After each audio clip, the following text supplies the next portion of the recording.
আসসালামু আলাইকুম সুপ্রিয় খামারি ভাই ও বন্ধুরা, এই যে দেখুন আমি এখন যে গাছটা দেখাবো ইন্দোনেশিয়ান স্মার্ট নেপিয়ার ঘাস।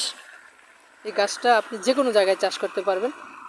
এই যে দেখুন এটা একটা খাল, বিলের পানি নামতেছে। তো খালের পাশেই মূলত এই যে গাছটা চাষ করা হয়েছে। একটা রাস্তার সাইডে অবশিষ্ট যে জমিটা থাকে সেই জমিতেই মূলত এই যে এই গাছটা চাষ করা হয়েছে। দেখুন কীরকম হয়েছে ফলন। তো আমি বলি এই গাছটা আপনি যে কোনো জায়গায় চাষ করতে পারবেন। বাড়ির আশেপাশে যদি কোনো অল্প জায়গা থাকে সেখানেও আপনি আপনার গরু এবং ছাগলের জন্য এই গাছটা চাষ করতে পারবেন। সম্পূর্ণ খালের পাশেই এই গাছটা চাষ করা হয়েছে।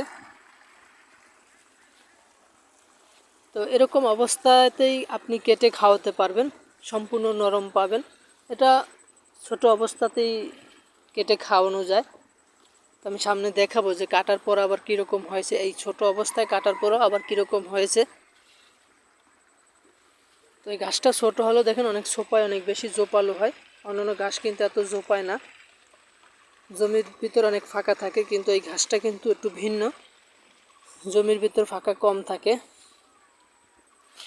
এই যে কাটার পরে পিছন দিক দিয়ে আবার উঠতেছে, দেখুন এত ছোট থাকা অবস্থার পরেও এই যে পিছন দিক দিয়ে আবার হইতেছে।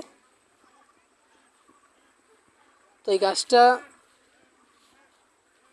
একবার লাগালে 3 থেকে 4 বছর পর্যন্ত অনায়াসই খাওয়ানো যায়। আবার অনেকে বলেন যে ভাই আমার ছায়াযুক্ত জমি আসলে হবে কি না। দেখুন এই যে এই জায়গায় কিন্তু গাছ ছায়া পড়ে, এই যে গাছ ছায়া পড়ে। তো এই জায়গায়ও মূলত এই যে দেখুন স্মার্ট নেপিয়ার গাছটি হয়েছে, কাটার পর আবার নিচ থেকে উঠতেছে।